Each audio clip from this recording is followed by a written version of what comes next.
é rezar. Rezar juntos. Agradecer um por ter o outro. Façam isso. A gente agradece pelos filhos, a gente agradece por tudo. Por que a esposa não agradece por ter o esposo? Por que o esposo não agradece a Deus pela esposa? Agradeçam todo dia a Deus por ter dado a vocês a família de vocês.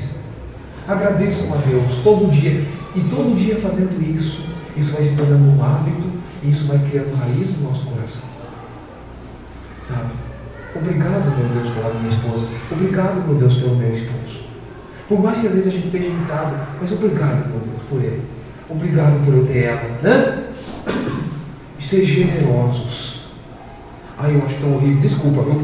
Não sei se alguém faz isso. Eu acho horrível aqui. Eu tenho minhas contas, ela tem as dela. Eu acho isso horrível. Sabe por quê? Porque vocês casaram. Claro, as suas continhas próprias, uma coisinha pequena, outra, tudo bem. Mas pegar e dividir tudo assim, não. Você cuida disso, eu cuido daquilo e acabou. O divórcio começa nas contas. Ou eu já caso pensando no divórcio. Bom, eu vou casar com comunhão parcial. Vai que eu separo, eu não perco o que eu tinha antes. Meu Deus, já casou pensando em separar? Vocês sabem que é verdade. Hoje todo mundo está casando quase com comunhão parcial, né? Infelizmente o utilitarismo tem tomado conta. Mas pense um pouco. Vocês casaram para morrer um do lado do outro. O esposo e a esposa não tem que ter medo do divórcio, sabia? Porque isso não existe. Eu insisto, eu vou martelar muito nisso. Não tem que nem ter medo disso, porque isso não existe. A gente está casando porque só a morte vai separar. Tão bonito isso, né? É até poético. Cuidado com a ausência. Cuidado com a ausência. E se a gente tem que se ausentar por tempos longos da nossa família, estejamos conversando sempre com a outra pessoa que fica. Estejamos ou com aquele que vai. Porque se isso oferecer risco, acabe imediatamente com essa ausência. Percam tudo, mas salvem a família. Certo? Tem uma frase interessante que diz assim: a presença da ausência é muito pior que a ausência da presença. Isso também pode acontecer. Pode ser que a pessoa não esteja longe, mas eu estou sozinho em casa, mesmo com a pessoa morando comigo. A presença da ausência é pior que a ausência da presença da pessoa. Isso também é terrível. É quando a pessoa está com a gente, mas não está inteiro. Está com o coração em outro lugar, está com o coração dividido, está com a cabeça só nos negócios, só nas contas, só nisso. Aquela loucura, loucura, loucura. E o coração fica fora de casa. A presença da ausência. Acabem com a ausência na vida de vocês. Se por motivo de trabalho a gente tem que se ausentar, a gente se ausente, mas esteja atento. Esteja atento àquele que vai e ao que fica. Fiquem atentos. Lembrem sempre que o casamento é o maior tesouro que vocês têm. É o maior tesouro que vocês têm. Cuidem disso. Certo? Se está longe, que sinta ansiedade, que alimente isso. Eu não vejo a hora de ver a minha esposa, não vejo a hora de ver meu esposo. Sabe? E vê se quando volto, quando se encontram, não ficam brigando, né? Que é pior ainda, você ainda fica um tempão longe, quando se encontra fica igual um gato e cachorro. Acabou a vida de solteiro. Essa é a notícia que eu tenho para dar também. A vida de solteiro acabou. Sepultado. Nem lembre mais. Não existe mais. Águas passadas não move mais. Os moinhos antigos tinham aquela roda d'água, né? Que ficava passando ali para moer o moinho. A água que passou ali não move mais. Acabou. Outra vida. Amar não é decisão de um único momento, mas é uma decisão que deve renovar-se a cada momento, a todo momento. A gente tem que renovar isso. Amar. A mulher virtuosa. Se vocês quiserem depois dar uma lida lá, no Eclesiástico 26 e o Provérbio 31, eu não vou me deter muito, não vai demorar muito. E também Pio XII escreveu uma carta só dizendo que a esposa é o sol da família. Portanto, esposas, vocês têm uma grande missão também na família. Vocês são o sol da casa de vocês. Os esposos precisam muito de vocês. Precisam muito mesmo. O homem é muito dependente da mulher. E as mulheres sabem disso, não sabem? Muito. Depende quase igual criança, às vezes. Precisa muito de vocês. Vocês são o sol da casa. Agora, cuidado, né? Cuidado com aquela questão lá de cima. Os esposos como o sol e a lua. Porque assim, quando a lua aparece, o sol sobe. Quando o sol aparece, a lua sobe. Né? Isso tem que tomar cuidado. Treinamentos dos casais. Nunca irritar-se ao mesmo tempo. Nunca irritar-se ao mesmo tempo, senão a coisa fica feia.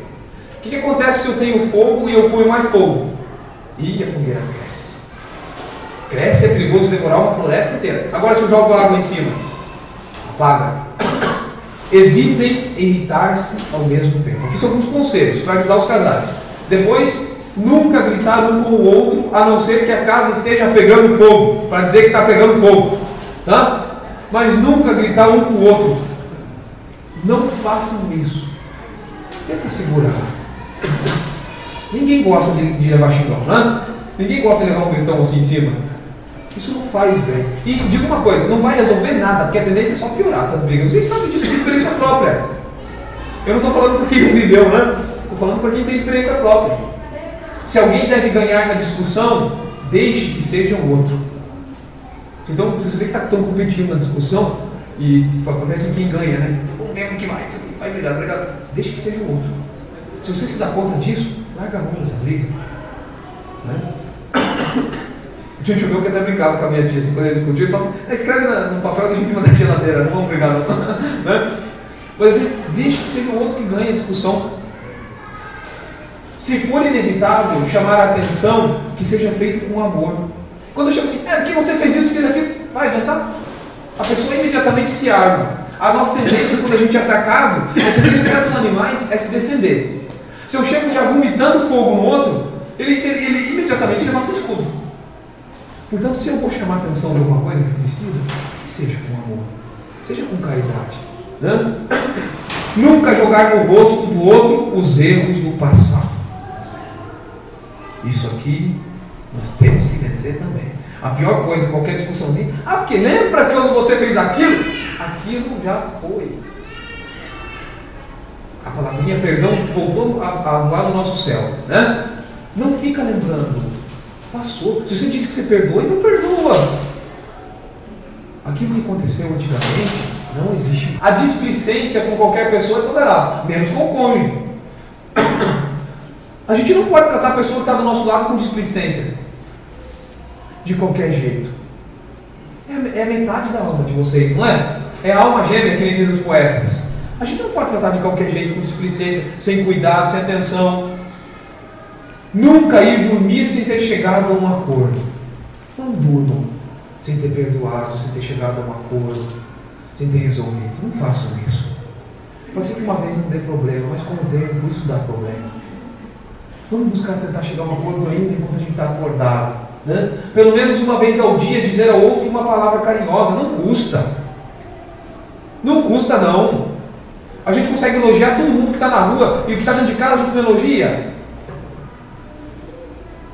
Às vezes o funcionário lá da empresa está falando, olha, você trabalha bem, não sei o quê. E a pessoa que está do nosso lado só chuta isso, pancada. O que é isso? Né? Às vezes acontece isso. Não estou falando que acontece com a família de todo mundo. Né? Só um exemplo que o padre dá.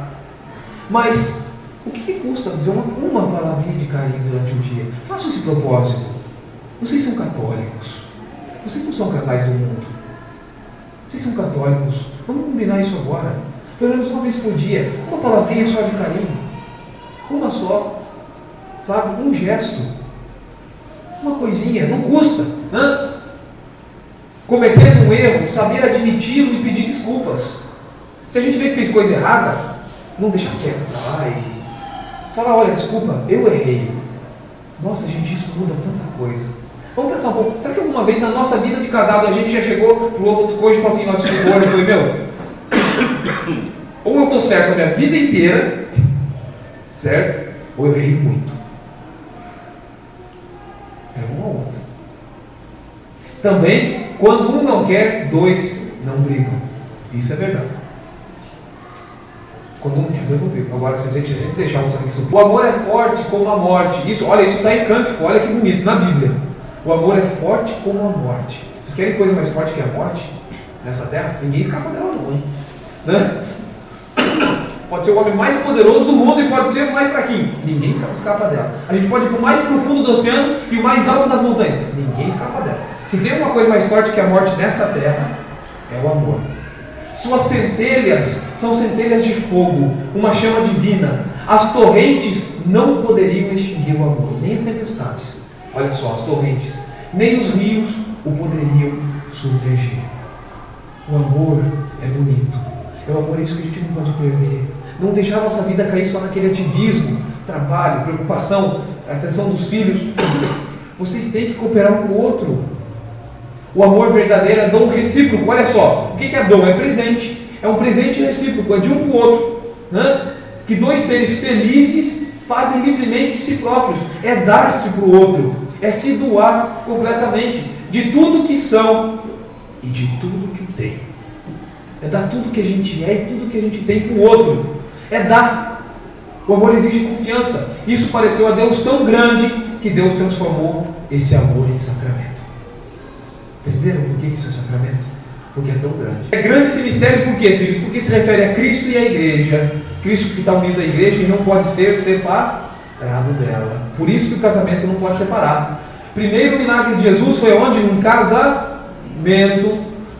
E São Paulo fala, já não são dois, mas são uma só carne. Né? Não és o Senhor, mas é marido. Homens, preste atenção. Vocês não são o Senhor da esposa de vocês, vocês são o marido. Ela não foi dada a vocês como uma escrava, mas foi dada como mulher. Retribuir-lhe as atenções e ser agradecido por seu amor. Santo Ambrósio. Já pensou? Santo Ambrósio viveu no ano 400. Já falava isso, hein? Por que será isso? Será que naquela época não precisava não? Né? O casamento é o símbolo real da nova e eterna aliança de Deus com a gente. Por isso que não tem divórcio. Agora o amor criador. Chegando no amor que cria, os filhos são justamente esse presente de Deus. Deus recompensa o casamento como? Dando para os pais os filhos. Os filhos são a recompensa de vocês. Portanto, o que acontece? O amor é um bem que é difusivo. O amor é um bem que não pode ficar só do esposo e da esposa. Ele naturalmente sai do esposo para a esposa. A mulher será salva pela maternidade. 1 Timóteo. Muito forte isso. Não é? Bonito, né, filha? Isso é muito bonito. Um lar sem filhos é como uma colmeia sem abelhas. Acaba ficando sem a doçura do mel. Quem fala isso é Santo Agostinho. Bonito isso, né? Os filhos são a alegria do lar. Né? E quanto mais filhos, mais bênção de Deus. Educar pelo respeito. Pelo respeito, filhos. Mais do que pela repressão, fazer os filhos respeitarem vocês. E o respeito a gente consegue pela admiração. Pelo respeito, pela presença. Como é que eu vou educar um filho se eu não estou presente? O mundo vai educar. A televisão vai educar. A rua. Gente, a gente não pode viver só para a loucura das coisas. Os filhos estão crescendo e eu não estou vendo. Tem alguma coisa errada. É tão triste depois olhar e falar assim, eu nem vi você crescer. E o filho pode dizer, eu também sei que você não viu eu crescer.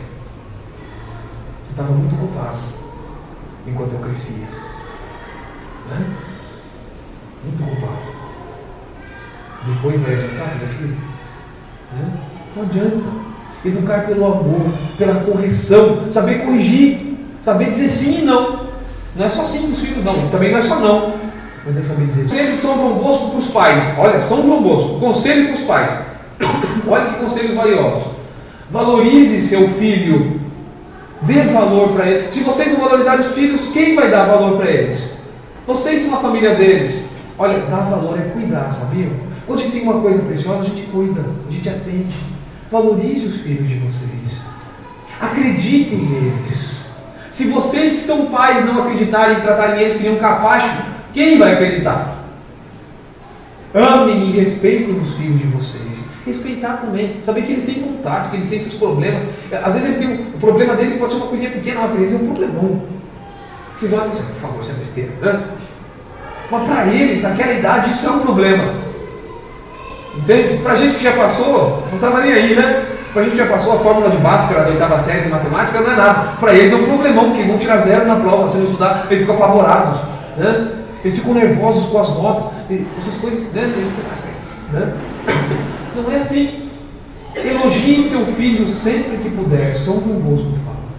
Elogie o filho. Mostre para o filho as coisas de boa que ele tem. Compreenda seu filho. Alegre-se com ele quando ele sentir alegria. Aproxime-se de seu filho. É tão triste um filho que nunca teve o pai perto, a mãe. Né? Seja coerente com o seu filho. Se você não faz, como é que você vai exigir do filho? Né? Tem que ser coerente. Se o filho vê que a gente não vai na igreja, ele fala, não, você vai no catecismo. Ué, mas você não vai. O que eu vou fazer lá? Não brigue com os outros e vive vendo o pai xingando a mãe em casa. Eu não quero que você beba, não. E vive vendo o pai enchendo a cara. Isso é coerência? Claro que a criança não vai seguir. Não é coerente, não tem coerência. Prevenir é melhor do que castigar, fala São João Bosco. Buscar prevenir, se adiantar antes que eles cometam os erros, antes que eles aprendam as coisas erradas, já prevenir antes. Rezar com o seu filho, reza com eles, desde pequeno. Agora, depois que cresceu, quer rezar, aí não vai conseguir mesmo, não. Aí não consegue, não, né? Porque depois que a varinha cresceu e engrossou para endireitar. Portanto, pais, não briguem nem discutam na frente dos filhos, tá? Evitem isso. Eu admiro isso, eu admirava isso nos meus avós. Tiveram 12 filhos. A minha mãe falou que nunca viu eles brigarem. Nunca. Nunca. A vida toda. Nunca discutiu na frente dos filhos. Eu conheço vários casais, casados há 50 anos, que nunca brigavam na frente dos filhos. Isso é lindo. Não discutir na frente deles. Tratar os filhos com igual a